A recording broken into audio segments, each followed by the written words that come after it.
Answer क्या है? इसे क्या बोला था? इसे बोला only cellular e cellular new cells arise from division of pre-existing cells। इस लाइन को एनसीईआरटी सपोर्ट करती है अपनी दूसरी लाइन से। वो बेटा जो ये लाइन है ना, ये आपकी समरी में है। तो ये चैप्टर है ना cell cycle and cell division, इसकी समरी में ये लाइन होती है। बेटा cell division do not stop the formation of mature organelle. आपको डायरेक्ट आ सकता है बेटा नीट में स्टेटमेंट, आपको बोलेगा cell division stop with the formation of mature organelle. उसके बाद G1 फेज के बाद होता है बेटा S फेज, उसको सिंथेटिक फेज बोलते हैं। ये तो नीट के स्टूडेंट्स को तो ये पता ही पता होगा, है ना। सो S फेज होता है बेटा डीएनए रेप्लिकेशन होता है, डीएनए इसमें डबल होता है। क्या होता है? तो भी आपको बेटा क्वेश्चन भी आ सकता है ऐसे, आपको बोलेगा simple cell cycle refers to. अस्सलाम वालेकुम dear students, this is sir biology and today our topic is about cell cycle and cell division. Regarding the weightage, you can expect two questions in it from this chapter, and it's also very tricky chapter while examiner loves to target. So we will cover every line of NCERT and every concept of NCERT. So starting from the basics. So बेटा जो इससे पहले आपने जो chapter पढ़ा था ना, cell the basic and function of life, उसमें हमने पढ़ा था सेल थ्योरी। सेल थ्योरी में आपने पढ़ा था हाउ न्यू सेल्स अराइज, नए सेल्स कैसे बनते हैं, how new cells arise, how new cells arise. बेटा सेल थ्योरी में हमने पढ़ा था नए सेल्स कैसे बनते हैं। इसके लिए एक साइंटिस्ट आया था Rudolf Virchow. Okay, Rudolf Virchow. बेटा रुडोल्फ विर्चो आया था, इसने इस क्वेश्चन का आंसर किया था। इसने क्या बोला था? इसे बोला only cellular E cellular new cells arise from division of pre existing sales. इसे बोला था जो नए सेल्स बनते हैं ना, जो ऑलरेडी एग्जिस्टिंग सेल्स होती है ना, एग्जिस्टिंग सेल्स, ये सेल्स क्या करते हैं? They give rise to new cells, इसी से नए सेल्स बनते हैं। इसे बोला जो ओल्ड सेल होती है, जो प्रेजेंट होती है, वही सेल डिवाइड करती है और नए सेल्स बनते हैं। अब बेटा इसे तो बोला था ये कि new cells arise from division of pre existing cells. So जिस प्रोसेस से ये बनते हैं ना, जो ये प्रोसेस लगती है ना इस सेल को डिवाइड करने के लिए, इस सेल से नए सेल्स अराइज होने के लिए, उसी को बेटा हम बोलते हैं cell division. This is where from the concept of cell division arise. Cell division बेटा इसी को बोलते हैं, इस प्रोसेस को सेल डिवीजन बोलते हैं, या इसको हम माइटोसिस भी बोलते हैं, क्योंकि ये इक्वेशनल डिवीजन होता है। एक सेल डिवाइड होती है आइडेंटिकल दो सेल्स में, ठीक है। और ये जो दोनों सेल्स होंगे ना, ये जो दोनों सेल्स होंगे, इसको हम इक्वेशनल डिवीजन क्यों बोलते हैं? क्योंकि ये दोनों डॉटर सेल्स अपने पेरेंट की तरह होंगी, सिमिलर टू द पेरेंट। मतलब जो ये पेरेंट सेल है ना, इसमें जो चीजें होंगी ना, वही इस डॉटर सेल में भी होगी और इस डॉटर सेल में भी होगी। सो बेटा ये आपने देखा कि कांसेप्ट कहां से आता है सेल डिवीजन का। इसके बाद जब आप एनसीईआरटी की पहली वाली लाइन देते हैं ना बेटा सेल डिवीजन की, वहां पे आप देखोगे एनसीईआरटी बोलती है कि क्या आपने कभी सोचा है हम इंसान या कोई भी लिविंग ऑर्गेनिज्म ये कैसे बनता है? सिंगल सेल से ये बनता है। क्योंकि पहले सिंगल सेल होती है ना, ये सिंगल सेल होती है, सिंगल सेल, और ये इससे बनता है क्या फिर? लिविंग ऑर्गेनिज्म, लिविंग ऑर्गेनिज्म, है ना बेटा। अब हमारी बात ले लो ह्यूमंस की, हम जाइगोट से बनते हैं, जाइगोट एक सेल होता है, जब जाइगोट डिवाइड करता है तब हम फिर बनते हैं ह्यूमन बीइंग्स। नाउ मतलब जब हम अडल्ट होते हैं, we are made of trillions of cells, है ना। मगर बनते कहां से हम? एक सिंगल सेल से, है ना बेटा। वो सिंगल सेल डिवाइड करती है, दैट मींस जो ये सिंगल सेल होती है जाइगोट,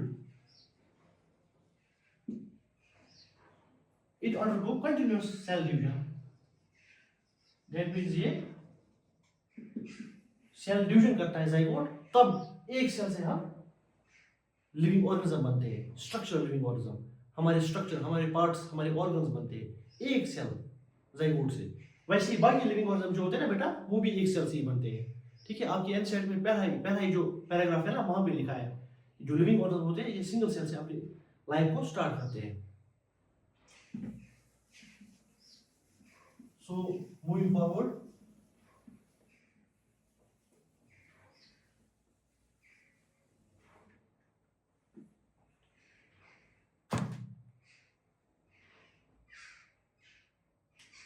बेटा अब हमने तो ये तो देखा हमने सेल डिवीजन क्या होता है। सेल डिवीजन होता है सेल जब डिवाइड करते हैं, जिसको हम माइटोसिस भी बोलते हैं, ठीक है। अब से आप एक बात याद रखना, सेल डिवीजन जो होता है ना, सेल डिवीजन जो होता है इसको हम माइटोसिस भी बोलते हैं बेटा, माइटोसिस, क्योंकि ये इक्वेशनल डिवीजन होता है। जो एक सेल होती है, पेरेंट सेल होती है ना, पेरेंट सेल जो होती है ये डिवाइड होती है, ये माइटोसिस करती है, माइटोसिस, जिसको हम डिवीजन बोलते हैं, सेल डिवीजन। और ये क्या फॉर्म करती है, टू डॉटर सेल्स, और ये आइडेंटिकल होती है बेटा। क्या होती है, आइडेंटिकल। ये ऐसी होगी अपने पेरेंट जैसी, और ये सेल भी होगी अपने पेरेंट जैसी, टू डॉटर सेल्स। इसको हम बेटा इक्वेशनल डिवीजन भी बोलते हैं, इक्वेशनल डिवीजन। सो जब ये सेल्स है ना, इनके पास भी पावर होता है, ये सेल्स भी कंटिन्यूअसली डिवाइड कर सकते हैं। ये और दो सेल बनाएगी, ऐसे ये और दो, वैसे ये भी फिर और दो, तभी फिर ट्रिलियंस और बिलियंस ऑफ सेल्स जब बनते हैं ना, फिर एक स्ट्रक्चरल लिविंग ऑर्गेनिज्म बनता है। जैसे हम ह्यूमंस, एनिमल्स, कोई भी प्लांट्स भी ले लो आप, हर कोई।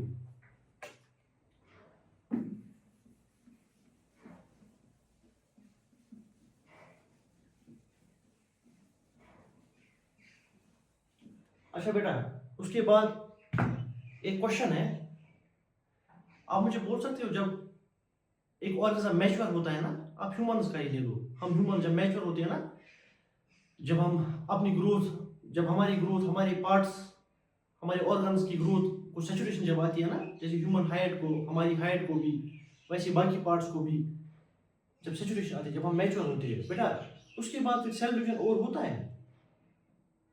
कभी सोचा है आपने? मैच्योर ऑर्गेनिज्म जो होता है ना बेटा, क्या उसमें फिर सेल डिवीजन होगा? तो बेटा उसका जवाब आपकी एनसीईआरटी की लाइन बोलती है कि इवन अगर मैच्योर ऑर्गेनिज्म भी होता है ना, एक ऑर्गेनिज्म जब मैच्योर भी होता है ना, उसके बाद भी cell division continues throughout its life. NCERT तभी लिखती है बेटा, ये एनसीईआरटी की लाइन है, cell division do not stop with the formation of mature organism. जब एक मैच्योर ऑर्गेनिज्म बनता है ना, तब भी सेल डिवीजन इसके अंदर स्टॉप नहीं होता है। एनसीईआरटी की दूसरी लाइन है, सेल डिवीजन, जो सेल डिवीजन होता है ना बेटा, continues throughout its life cycle.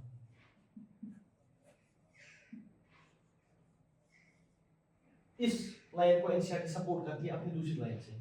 और बेटा जो ये लाइंस है ना, ये आपकी समरी में है, जो ये चैप्टर है ना, cell cycle and cell division, इसकी समरी में ये लाइंस लिखी है। लिखा है कि cell division do not stop with the formation of mature organism. आपको डायरेक्ट आ सकता है बेटा नीट में स्टेटमेंट, आपको बोलेगा cell division stop with the formation of mature organism, बेटा वो रॉन्ग होगा, क्योंकि cell division do not stop. Common sense से जब हम देखते हैं ना, हम बोलते हैं हाँ, जब इंसान मैच्योर होता है, मतलब मैच्योर ऑर्गेनिज्म बनता है, उसके बाद इसके अंदर सेल्स डिवाइड नहीं होती है, बट ये गलत है बेटा, क्योंकि कुछ सेल्स कंटिन्यूअसली डिवाइड करती है। इसकी एग्जांपल अगर मैं दूंगा आपको, फॉर एग्जांपल स्किन सेल्स बेटा हमारी होती है। चलो एक इंसान तो मतलब मैच्योर ऑर्गेनिज्म बन गया, मैच्योर अडल्ट बन गया, इसके बाद इसकी हाइट नहीं बढ़ती है, ठीक, इसके ऑर्गन्स भी नहीं बढ़ते हैं, ठीक है बेटा, बट हमारी स्किन सेल्स देखो आप बेटा, वो कंटिन्यूअसली चेंज होती है।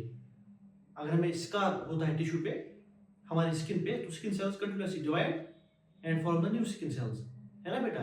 हाँ कुछ सेल्स होती है जो डिवाइड नहीं होती है, उसका आंसर मैं आपको एट द एंड बोलूंगा कि क्या सारी सेल्स डिवाइड करती है, सर कौन सी सेल डिवाइड नहीं करती है, कौन सी करती है, तो दैट्स अनदर थिंग। सो बेटा इस लाइन को देखा आपने, इसके बाद अच्छा आप बोलोगे सर आपने लिखा है सेल साइकिल और सेल डिवीजन, क्या ये दोनों सेम होते हैं? बेटा ऐसा क्वेश्चन भी आता है ना, क्या ये दोनों सेल साइकिल और सेल डिवीजन दोनों सेम है, दोनों डिफरेंट है? हाँ बेटा, सेल साइकिल और सेल डिवीजन सेम नहीं है, ठीक है। सेल डिवीजन किसको हम बोलते हैं? सेल डिवीजन आपने कभी देखा, सेल डिवीजन होता है सेल जब डिवाइड करती है, ठीक है, इसको हम माइटोसिस भी बोलते हैं, माइटोसिस। बट बेटा जो सेल साइकिल होता है ना, सेल साइकिल, सेल साइकिल का, सेल साइकिल क्या होता है? सेल साइकिल बेटा देखो, एक सेल होती है, ठीक है, ये एक सेल है, कोई भी सेल ले लो, ठीक है, एक सेल है, ये सब क्या कहते हैं, ग्रोथ, इसमें क्या क्या होता है, ग्रोथ होता है, ग्रोथ, ठीक है, ग्रोथ, और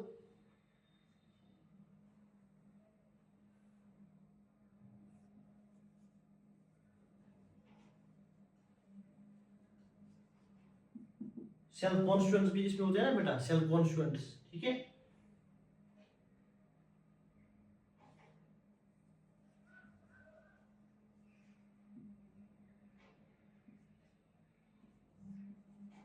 और सेल डीएनए रेप्लिकेशन भी करती है बेटा, और ये सेल क्या क्या कर सकती है, क्या क्या कर सकती है, एक तो ये ग्रोथ इसमें तो होती है, और इसके अंदर सेल कॉन्स्टिट्यूएंट्स भी होते हैं ना, साइटोप्लाज्म जो होता है इसके अंदर, और बेटा क्या, cytoplasm, ER, endoplasmic reticulum, Golgi body, वो सब भी कंटिन्यूअसली ग्रो होते हैं ना बेटा, और डीएनए रेप्लिकेशन, और एट द एंड बेटा सेल डिवीजन, सेल डिवाइड करती है टू डॉटर सेल में।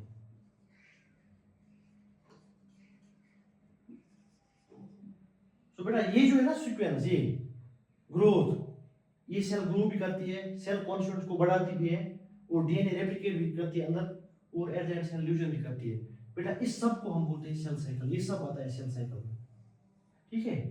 तभी एनसीईआरटी लिखती है सेल साइकिल को हम जब डिफाइन करते हैं ना बेटा, हम बोलते हैं cell cycle can be defined as the sequence of events, क्या बेटा, सीक्वेंस में, सीक्वेंस ऑफ इवेंट्स, कहां से लेके, ग्रोथ से लेके सेल कॉन्स्टिट्यूएंट्स को ग्रो करने के लिए, सेल कॉन्स्टिट्यूएंट्स को डुप्लीकेट करना, और डीएनए रेप्लिकेट करना बेटा, डीएनए रेप्लिकेशन इसको बोलते हैं, और at the end cell divide होना, ये सब आता है, इस सब को हम बोलते हैं बेटा सेल साइकिल, इस सब को बोलते हैं बेटा सेल साइकिल।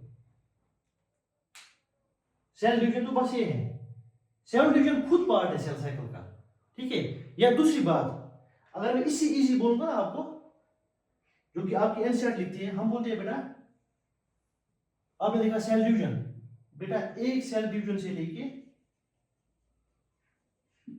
दूसरे सेल डिवीजन तक, इस पीरियड को हम बोलते हैं बेटा सेल साइकिल। तभी आपको बेटा क्वेश्चन भी आ सकता है ऐसे, आपको बोलेगा simple, cell cycle refers to, cell cycle refers to period from, cell cycle refers to period from a part M phase to S phase, B part M phase to M phase, ऐसी C part M phase to G1 phase, ऐसी D part M phase to G2 phase, इसका answer आएगा बेटा M phase to M phase, ठीक है।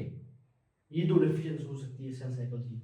Cell cycle को हम define कैसे कर सकते हैं, सिंपल, एक cell, it's a time period between एक cell division from M phase to M phase, जब पहले सेल डिवाइड करती है, फिर उसके बाद जब और सेल डिवाइड करती है, इसको हम बोलते हैं सेल साइकिल, ठीक है, इस पीरियड को।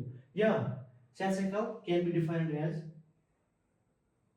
सीक्वेंस ऑफ इवेंट्स, जिसमें क्या क्या आता है, growth of the cell, cell constituents को ग्रो करना या डबल करना, डीएनए रेप्लिकेट करना, डीएनए को भी डबल करना, और at the end cell division होना, इसको हम बोलते हैं बेटा सेल साइकिल। ये सब इवेंट, सीक्वेंशियल इवेंट जो होते हैं ना, ये सब आते हैं, it comprise a cell cycle.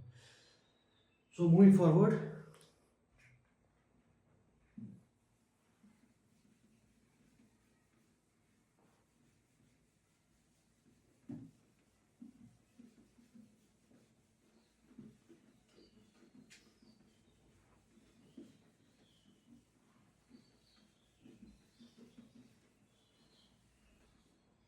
जैसे बेटा मैंने अभी बोला आपको, अगर ये सेल है, ये सेल डिवाइड करती है, ठीक है बेटा, ये सेल डिवाइड करती है टू डॉटर सेल्स में, फिर ये सेल भी डिवाइड करेगी, ये सेल भी डिवाइड करेगी, ऐसी ये सेल भी, ऐसी billions of trillions of cell होते हैं ना बेटा। तो भी एनसीईआरटी लिखते हैं सेल साइकिल जो होता है ना बेटा, cell cycle is a continuous process. क्या है, cell cycle is a continuous process. ये और दूसरी बात, सेल साइकिल जो है ना, ये process is under genetic control. किसके अंडर है बेटा, जेनेटिक कंट्रोल के अंडर है। क्योंकि जब आप आगे बढ़ोगे ना, जो एम फेज होता है ना, माइटोसिस, जिसमें कैरियोकाइनेसिस होती है, न्यूक्लियस का डिवाइड होना, ठीक है ना बेटा। वो वहाँ पे जो फेज होते हैं ना, प्रोफेज, मेटाफेज, एनाफेज, वो सब जेनेटिक कंट्रोल के अंडर होते हैं, है ना। तभी हम बोलते हैं cell cycle is under genetic control, ठीक है बेटा। इसके बाद we will move forward.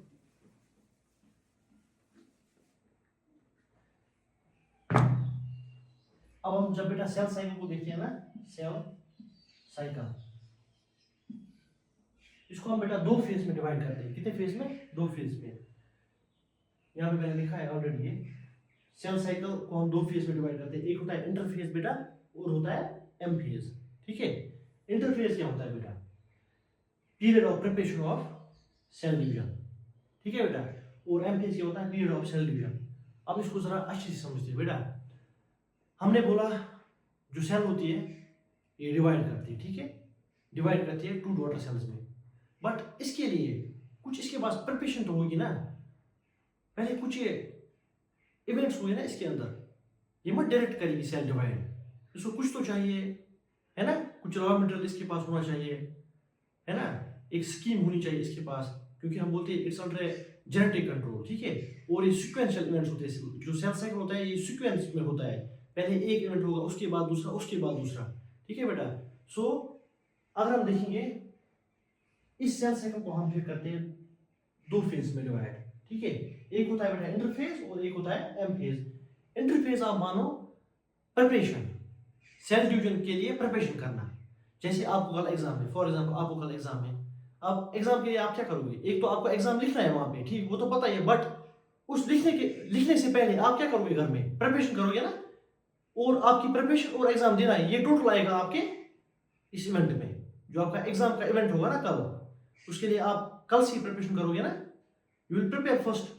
So preparation से लेके एग्जाम देने तक ये सब आएगा आपके इस इवेंट में। वैसे ही सेल साइकिल जो है ना, इसमें आता है सब कुछ। आप सेल साइकिल में आता है सेल को ग्रो होना, फिर इसके अंदर जो रॉ मटेरियल उसको चाहिए डिवीजन करने के लिए, वो भी आएगा सेल साइकिल में। और एट द एंड सेल फिर डिवाइड होती है, ठीक है। तभी सेल डिवीजन पार्ट है सेल साइकिल का। सेल साइकिल इस सब इवेंट को देखता है, वो ये जो सारा इवेंट होता है ये सब आता है किसमें? सेल साइकिल में, ठीक है बेटा। सो मैं बोलता हूँ सेल साइकिल जो होता है इसके दो फेज होते हैं, इसको हम डिवाइड करते हैं दो फेज में, ठीक है। पहला फेज होता है इसका इंटरफेज। इंटरफेज को बोलते हैं बेटा प्रिपरेटरी फेज। इसमें प्रिपरेशन होती है किसके लिए? डिवीजन के लिए, क्योंकि इवेंचुअली एट द एंड इस सेल को क्या करना है? डिवाइड करना है दो डॉटर सेल्स में। सो उस डिवीजन से पहले जो ये सेल है ना, ये अपने अंदर क्या करती है? प्रिपरेशन करती है इस डिवीजन के लिए। तभी हमने लिखा है यहाँ पे period of preparation of cell division, और आपकी एनसीईआरटी भी लिखती है। और ये जो फेज है तो होता है ना बेटा, ये 95% टाइम यही कंज्यूम करता है। और ये जो होता है ना, ये ओनली 5% टाइम। दैट मीन जब सेल मतलब सेल डिवीजन होता है ना, सेल साइकिल जिसको हम बोलते हैं, उसमें 95% टाइम सेल प्रिपरेशन करती है। इस प्रिपरेशन में भी फिर कुछ चीजें आएंगी, वो हम आगे देखेंगे। और at the end M phase होता है, एम फेज में सेल डिवाइड करती है eventually into two daughter cells. So ये होता है period, it's a period of preparation of cell division. इस डिवीजन के लिए ये प्रिपरेशन होती है, इसको हम इंटरफेज बोलते हैं बेटा। और इंटरफेज को भी हम फिर डिवाइड करते हैं अपने अपने अलग अलग फेज में, जैसे G1 फेज, S फेज और G2 फेज, ठीक है बेटा। ये तीन फेज किसके? इंटरफेज के। और इंटरफेज को हम बोलते हैं रेस्टिंग फेज भी। रेस्टिंग बेटा, रेस्टिंग का मतलब ये नहीं होता है ये रेस्ट कर रहा होता है, नहीं। रेस्टिंग फेज को नाम क्यों बोलते हैं? In with respect to M phase, क्योंकि एम फेज में क्या होता है? सेल डिवाइड होती है, सेल टूटती है। फॉर एग्जाम्पल ऐसे आप समझो, सेल टूटती है दो डॉटर सेल्स में। सो उसके बगैर, क्योंकि इसमें तो सेल नहीं टूटती है ना, तभी हम इसको बोलते हैं रेस्टिंग फेज है। बट इसमें प्रिपरेशन होती है, ठीक है। क्या क्या प्रिपरेशन होती है? सब कुछ, मतलब क्या क्या प्रोटीन चाहिए, कौन सा एंजाइम चाहिए, है ना, तैयारी करना इसके लिए। सो बेटा G1 फेज जो होता है ना, इसमें नॉर्मल सेल की ग्रोथ होती है, सेल ग्रो करेगी नॉर्मल। अगर ये सेल है ये ग्रो करेगी सिंपल, और अपनी मेटाबॉलिज्म जो इसके अंदर रिएक्शंस होती है ना, सेल की रिएक्शंस, जो मैंने आपको बोला था cell the unit of life, उस चैप्टर में मैंने बोला था कि सेल के अंदर मेटाबॉलिज्म होता है बेटा, मेटाबॉलिक एक्टिविटीज होती है to keep the cell in living state, to keep the living organism in living state बेटा। सो ये सेल ग्रो करती है किस फेज में, जीवन फेज में, नॉर्मल ग्रोथ करती है और नॉर्मल मेटाबॉलिज्म भी होता है इसमें, कैरियर और नॉर्मल मेटाबॉलिज्म, ठीक है। एक्टिविटीज जो सेल्स के अंदर होती है वो होती रहेंगी और सेल ग्रो भी करेगी। और दूसरी बात जो इम्पोर्टेंट है बेटा, यूजुअली जब हम पढ़ते हैं ना बेटा cell cycle and cell division, इस चैप्टर को जब हम पढ़ते हैं ना हम देखते हैं कि मतलब एक चीज जो आप सबको पता होती है ना वो है कि इसमें डीएनए रेप्लिकेट होता है, डीएनए रेप्लिकेशन होती है, ठीक है। वो कॉमन सेल से हम ऐसे समझते हैं, हम बोलते हैं अगर एक सेल है ना, इसके पास न्यूक्लियस है, वो इसके पास डीएनए है ना, अभी डीएनए रेप्लिकेशन करती है ये और डीएनए बनाती है, डबल डीएनए होता है इसके अंदर। फिर ये जब डिवाइड करेगी इसके पास एक डीएनए और इसके पास दूसरा डीएनए, तो भी डीएनए रेप्लिकेशन होता है। बट बेटा कभी आप सोचते हो इस सेल के अंदर बाकी ऑर्गेनल्स भी होते हैं ना, जैसे माइटोकॉन्ड्रिया, जैसे गोल्गी बॉडी, जैसे एंडोप्लाज्मिक रेटिकुलम, लाइसोसोम्स, वो भी तो एसेंशियल ऑर्गेनल्स होते हैं ना, वो होते हैं डुप्लीकेट। हम क्यों बोलते हैं सिर्फ एस फेज, एस फेज में क्या होता है डीएनए रेप्लिकेट होता है, बट बाकी चीजें वो कहाँ भी डुप्लीकेट होती है, क्योंकि इन सेल्स को उनकी जरूरत भी है ना, उन ऑर्गेनल्स की है ना, माइटोकॉन्ड्रिया की जरूरत है, इसको भी माइटोकॉन्ड्रिया की जरूरत है, ऐसी गोल्गी बॉडी, एंडोप्लाज्मिक रेटिकुलम, वो हम नहीं पढ़ते ना, वो हम किसी फेज में नहीं पढ़ते बेटा। उसका आंसर आपकी एनसीईआरटी देती है समरी में, कहाँ पे, समरी में। समरी में बेटा एनसीईआरटी बोलती है कि जो most of the cell organelles है ना, most of the cell organelles are duplicated. ये डुप्लीकेट होते हैं बेटा किसमें, जीवन फेज में। किसमें? ओ आया आपको बेटा समझ इस क्वेश्चन का आंसर, जो कि एनसीईआरटी में नहीं है, मतलब जो आपके टॉपिक है ना उसमें नहीं मिलेगा, ये आपकी समरी में मिलेगा बेटा। तो भी बेटा मैंने ये भी यहाँ पे लिखा है, जीवन फेज में क्या क्या इवेंट होता है। एक होता है cell grow, cell normal growth होता है, मतलब सेल की नॉर्मल ग्रोथ होती है और कैरीज आउट नॉर्मल मेटाबॉलिज्म।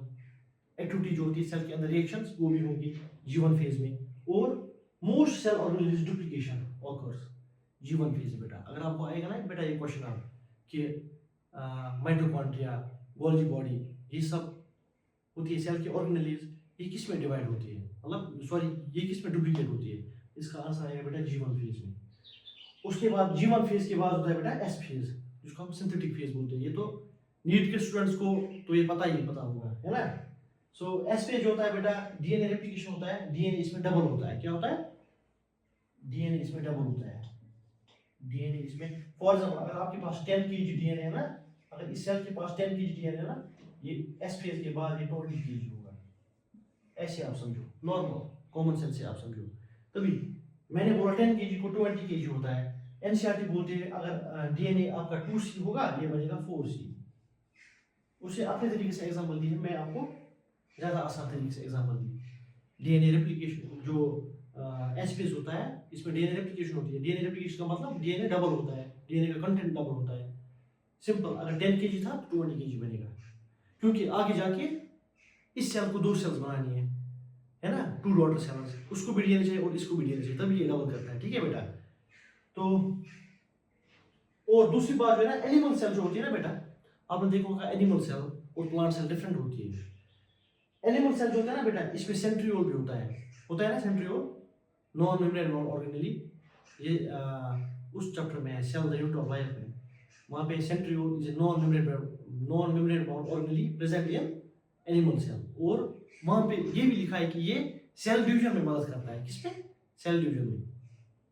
यहाँ पे आ गया है एस फेज में दूसरा इवेंट भी होता है। क्या होता है? एनिमल सेल अगर ये एनिमल सेल होगी ना जो डिवाइड कर रही है अभी, तो इसमें जो सेंट्रियोल होगा ये भी डबल होगा, मगर कहाँ पे? साइटोप्लाज्म में बेटा, साइटोप्लाज्म में डबल होगा। ये इंपॉर्टेंट है। डीएनए रेप्लिकेशन कहाँ पे होगी? न्यूक्लियस में। जब एस फेज में सेल जाएगी डीएनए रेप्लिकेट होगा, डीएनए डबल होगा। कहाँ पे? न्यूक्लियस में, क्योंकि डीएनए होता ही है न्यूक्लियस में। और न्यूक्लियस के बाहर जो साइटोप्लाज्म में अगर ये एनिमल सेल होगी, ये जो सेल अभी सेल डिवीजन कर रही है ना, सेल साइकिल में जो अभी है ना, सेल साइकिल में जो अभी सेल है ना, अगर ये सेल एनिमल सेल होगी ना बेटा, तो इसमें जो सेंट्रियोल होगा ना वो भी डेवलप होगा, किसमें, साइटोप्लाज्म में, ठीक है। उसके बाद बेटा आता है G2 फेज, ये होता है लास्ट फेज ऑफ किसका, इंटरफेज का लास्ट फेज है, इंटरफेज का लास्ट फेज G2 फेज। इसमें फिर क्या होता है बेटा, एनसीईआरटी जो लिखती है ना, एनसीईआरटी लिखती है कि in this phase protein synthesis occur for the preparation of cell division. Line मैंने यहाँ पे लिखी है एनसीईआरटी की, proteins are synthesized for preparation of mitosis, cell division जिसको बोलते हैं बेटा। क्या बोलता है बेटा, ये बोलता है कि प्रोटीन जो होता है ना, सिंथेसिस होती है प्रोटीन की, किसमें, G2 फेज में। अब यहाँ पे मुझे लग रहा है थोड़ा सा एनसीईआरटी से आउट जाना, मतलब जाना पड़ेगा हमें। वो कैसे बेटा, वो ऐसे, क्योंकि जो ये प्रोटीन सिंथेसिस की बात कर रहा है ना एनसीईआरटी, उस प्रोटीन का नाम होता है बेटा ट्यूबुलिन। क्या होता है, ट्यूबुलिन। ये ट्यूबुलिन क्या करता है, ये माइक्रोट्यूब्यूल बनाता है बेटा, माइक्रोट्यूब्यूल, माइक्रोट्यूब्यूल बनाता है, ठीक है। और माइक्रोट्यूब्यूल क्या करता है, ये हेल्प करता है स्पिंडल फाइबर बनने में बेटा, स्पिंडल फाइबर बनता है इससे, ठीक है। जो आप पढ़ोगे आगे जाके कि एम फेज जो होता है ना, वहाँ पे एम फेज में जब क्रोमोसोम्स अलाइन होते हैं ना, फिर ये स्पिंडल फाइबर्स आते हैं और इस क्रोमोसोम को डिवाइड करते हैं, एक क्रोमेटिड वहाँ, एक क्रोमेटिड यहाँ, ठीक है। ये आप पढ़ोगे फ्यूचर में, नेक्स्ट लेक्चर में। सो G2 फेज में क्या होता है, प्रोटीन सिंथेसिस होती है बेटा, ठीक है। और उस प्रोटीन सिंथेसिस होती है किस लिए, सेल डिवीजन के लिए, माइटोसिस के लिए। सो इट मींस कि स्पेसिफिक कोई प्रोटीन बनता होगा इस फेज में, किसके लिए, माइटोसिस के लिए, सेल डिवीजन करने के लिए, सेल डिवाइड होने के लिए। तो मैंने उस प्रोटीन का नाम भी आपको बोला, थोड़ा सा एनसीईआरटी से बाहर जाए, क्योंकि यहाँ पे मुझे लगता है हो सकता है आउट ऑफ एनसीईआरटी।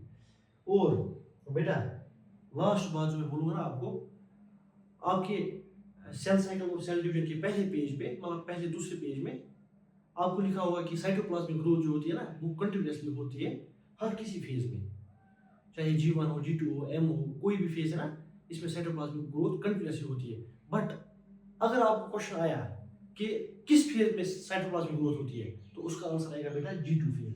ये आप बेटा याद रखना, साइटोप्लाज्मिक ग्रोथ अगर आपको स्पेसिफिकली आएगा ना किस फेज में होती है, तो उसका आंसर आएगा G2 फेज। ये मैंने कहाँ से लाया बेटा, आपकी एनसीईआरटी से ही लाया। एनसीईआरटी की समरी में ये पॉइंट लिखा है कि cytoplasmic growth occurs in the G2 phase of cell cycle, ठीक है। उसके बाद एम फेज, इंटरफेज तो हो गया ना बेटा, इसी के साथ खत्म।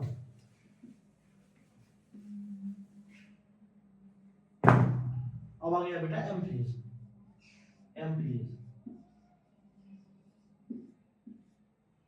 एम फेज के बारे में इतना तो आपको पहले ही मैंने बोला था। एम फेज होता है माइटोटिक फेज, इसमें माइटोसिस होती है, सेल डिवीजन होता है बेटा, है ना, माइटोसिस और सेल डिवीजन भी इसको बोलते हैं, इसमें सेल डिवीजन होता है बेटा, ठीक है। और इसके भी फिर दो फेज होते हैं, एम फेज के अंदर भी फिर दो फेज होते हैं। एक होता है karyokinesis, Cairo means nucleus, kinesis मतलब डिवाइड होना। पहले होता है कैरियोकाइनेसिस, मतलब पहले सेल का न्यूक्लियस डिवाइड होगा, उसके बाद साइटोकाइनेसिस, उसके बाद बेटा साइटो मतलब साइटोप्लाज्म, उसके बाद साइटोप्लाज्म डिवाइड होता है। पहले क्या होता है, अगर आप क्वेश्चन आएगा in M phase which event occurs first, karyokinesis और साइटोकाइनेसिस। कैरियोकाइनेसिस बेटा, पहले कैरियोकाइनेसिस, पहले न्यूक्लियस डिवाइड होता है, उसके बाद साइटोकाइनेसिस मतलब सेल डिवाइड होती है, सेल का साइटोप्लाज्म डिवाइड होता है, ठीक है। और बेटा कैरियोकाइनेसिस के भी फिर फेज हैं, कौन कौन सा है, प्रोफेज, मेटाफेज, एनाफेज और टेलोफेज। वो हम नेक्स्ट लेक्चर में करेंगे कंक्लूड।